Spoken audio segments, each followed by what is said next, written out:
في الحقيقة خالد صحيح ما تقول. جثة يفغيني بريغوجين حسب المصادر الرسمية من مدينة تفير هي موجودة في المشرحة لدى المكتب الرسمي للطب طبعا في تلك المدينة.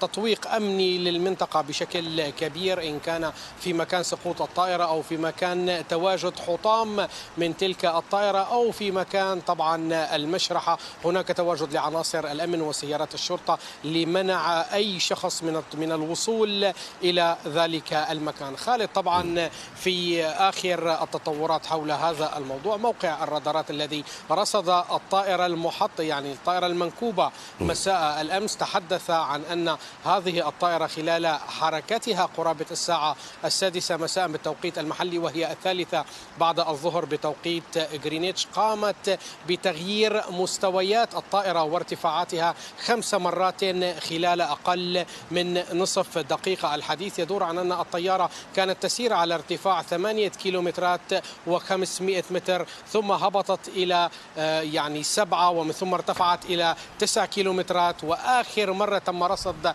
هذه الطائرة على شاشة الرادارات في هذا الموقع وتظهر بوضوح كانت هذه الطائرة على ارتفاع 6 كيلومترات. هذه طبعا الخطوة غير معروفة، هي بانتظار ما ستؤول إليه لجنة التحقيق وما ستؤول إليه المعلومات في صندوق الطائرة، إن لم يكن طبعا تأثر بشكل كبير بعملية هذا السقوط.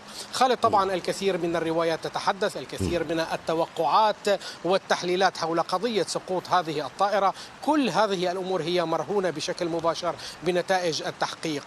لكن طبعا خالد اليوم منذ ساعات الصباح الباكر تم العثور على بعض حطام هذه الطائرة في مسافة تبتعد قرابة كيلومترين عن مكان سقوط الطائرة، ومن ثم عثر على قطعة من ذيل الطائرة في مكان يبتعد أكثر من 3 كيلومترات و500 متر عن مكان سقوط حطام الطائرة. البعض راح يتحدث ويحلل الموضوع بأن هذا الشيء يحدث عندما تكون الطائرة قد تعرضت لانفجار من الداخل، لكن كلها مجرد توقعات. هذه الأخبار وقضية يفغيني بريغوجين والطائرة المنكوبة هي في السوشيال ميديا في تيليجرام كالنار في الهشيم. خالد المواقع الفيدرالية تكتفي بنشر ما يتم الحديث عنه رسميا، لكن باقي القنوات الإعلامية منها الموالي لبريغوجين ومنها طبعا لا يتفق مع آرائه وأفكاره ومنها على سواء بين الجانبين، كلها تقوم بنشر ما يحدث هناك حول هذا الموضوع. قضية الصناديق التي دار الحديث عنها